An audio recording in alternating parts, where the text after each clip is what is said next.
Olá, amados do canal Pensador Cristão. Espero que todos estejam bem. Vamos aí para uma gravação de mais um vídeo. Em Mateus 23, a partir do verso 15 em diante. Eu vou retomar o verso 15 no outro vídeo. Eu já tinha lido, comentado o 15, mas vou dar uma pegada no 15 para que possamos entender a ideia aqui de Mateus 23. Como eu disse, Cristo aí descendo a lenha nos religiosos de sua época, os fariseus, os escribas, e os saduceus também. Mas nesse caso aqui do Mateus 23, aparecem muito os fariseus e os escribas ali.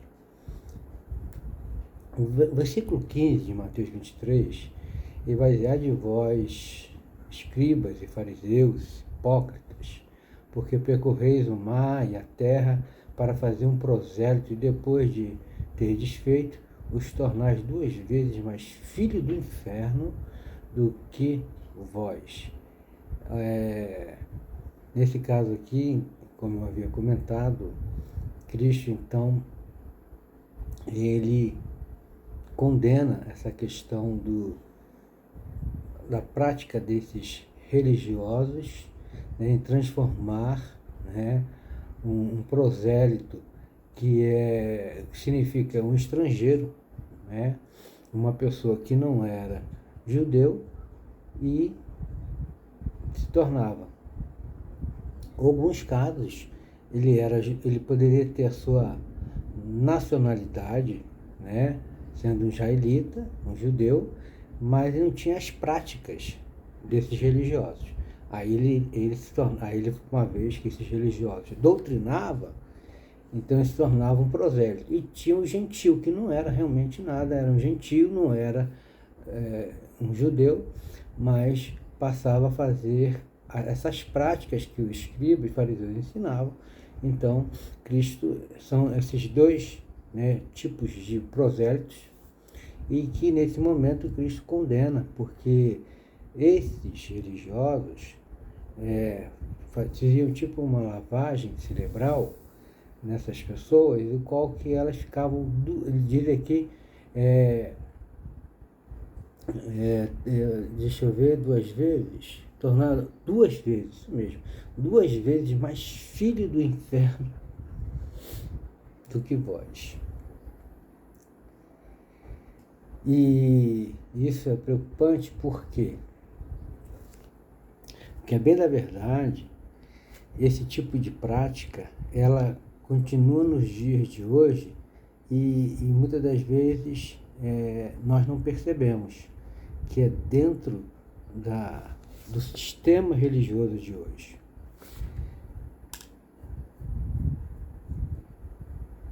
As pessoas, o sistema religioso de hoje se preocupa com número, quantidade, e acaba esquecendo da qualidade. E se ensina algo, e muitas das vezes, preocupado com esse número, e esquece da qualidade. Se preocupa tanto com o número, esquecendo que quem faz o processo da conversão do indivíduo é o Espírito Santo. Então, uma vez que isso é colocado de lado, então eu tenho que falar sempre isso, não há uma conversão, há uma adesão. Então essa pessoa, ela ouve um sermão onde o pregador tem uma boa oratória, tem um bom conhecimento, ela de repente gostou do período de louvor, ela gostou da boa recepção. Não estou falando que isso não é errado, mas quando isso ele sobrepõe a ação do Espírito Santo, acabou. Aí sim, aí não tem nada de certo. E aí sim começa o grande perigo, e que nós estamos vendo hoje isso, essa experiência real com Cristo nos falta hoje na vida de muitas pessoas, como também, né, na minha vida. Eu coloco isso também na minha vida. Eu sinto, né, mais do que nunca, de ter essa experiência pessoal com Cristo, né, no meu dia a dia. Não é só no templo, não é só no período do louvor ou no sermão, mas no meu dia a dia, em casa, no trabalho, onde eu estiver. Então, a religiosidade, a prática de ensinamentos, de algo que só maqueia por fora, mas não é algo de mudança no interior, não leva o indivíduo a ter a salvação da alma dele e uma vez nem a certeza da vida eterna. E continuando nisso, o Cristo vai então estar proferindo outros ais, né? Aqui, o versículo 16: ai de vós, guias, cegos, que dizeis: quem jurar pelo santuário, isso nada é, mas quem jurar pelo ouro do santuário, esse fica obrigado ao que jurou. 23, 17, Mateus: insensatos e cegos, pois qual é maior, o ouro ou o santuário que santifica o ouro? 23, 18: e quem jurar pelo altar, isto nada é, mas quem jurar pela oferta que está sobre o altar, esse fica obrigado ao que jurou. 19, cegos, pois qual é maior, a oferta ou o altar que santifica a oferta? O 20, portanto, quem jurar pelo altar, jura por ele e por tudo quanto sobre ele está. E o 21, quem jurar pelo santuário, jura por ele e por aquele que nele habita. 22, e quem jurar pelo céu, jura pelo trono do Criador e por aquele que nele está assentado. Perceberam? A sequência desses ais aqui está ligado a juramento. E qual é a condenação de Cristo aqui? Pegando do 16, seguindo o 15, vindo para o 16, é que Cristo chama essas pessoas de cegas, de hipócritas. Por quê? Que bem na verdade, isso que elas estavam ensinando, bem na verdade, o que elas estavam ensinando é que todo juramento estava colocando o Criador como testemunha. Por isso que ele vai chamar de cegos, de hipócritas. Ele não estava tendo ideia do que eles estavam ensinando. E isso também serve para nós. Porque aqui, Cristo quer trabalhar o quê? É o interior do homem. O homem não tem que ficar fazendo juramento, colocando o Criador como sua testemunha. O homem tem que ter uma só palavra. E o homem, para ter uma só palavra, ser digno, correto, meu amigo, meu irmão, tem que ter uma mudança no interior dele. Se não houver essa mudança no interior dele, com certeza, ele vai fazer esses juramentos sem ter noção nenhuma, nenhum tipo de noção, porque, a bem da verdade, quando o indivíduo faz esse juramento, ele está colocando o Criador como sua testemunha. E Cristo está dizendo o seguinte, nesses versos, tá? Resumindo, quem sou eu, quem é você, para colocar ele como minha e como sua testemunha? Quem somos nós? Será que eu e você, nós não entendemos que esse Criador, ele não é objeto de manipulação de ninguém? Então nós temos que entender isso de uma vez por todas.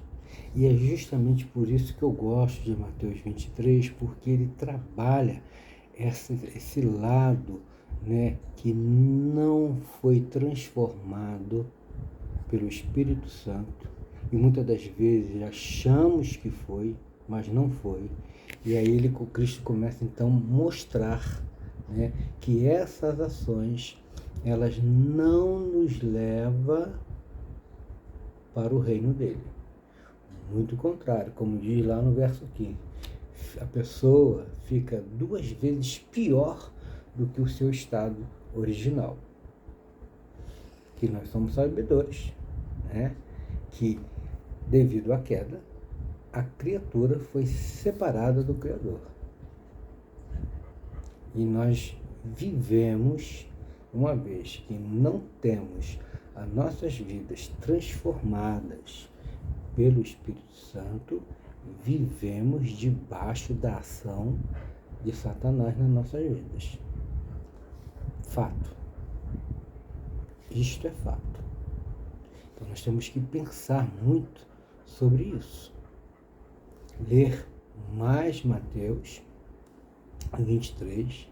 Eu lembro quando eu pregava, né, já dei estudo, por isso que eu estou falando, já falei isso aqui em púlpito, e eu falei, puder tirar, né, uma cópia de Mateus 23, colocar num lugar que você sempre tem acesso, porta de geladeira, enfim, para que você possa, para que nós, melhor dizendo, né, possamos estar sempre em contato com esses versos e sempre estar fazendo uma avaliação de nossas vidas. Entender que a religiosidade, ela cada vez mais vai nos distanciar do reino de Cristo. E temos que pedir ao Senhor: Senhor, tenha misericórdia de nós, Senhor, nos ajude a vencer as dificuldades, as limitações dessa natureza pecaminosa, dessa natureza que tem sempre a tendência para o mal. Essa tem que ser a nossa oração.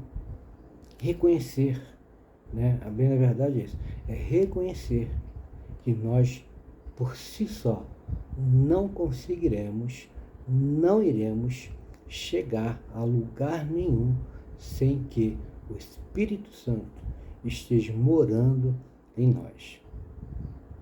Como já gravei outro vídeo falando sobre isso. Morada do Espírito Santo dentro desse corpo, para que possamos dizer que não vivo mais eu, mas Cristo vive em mim.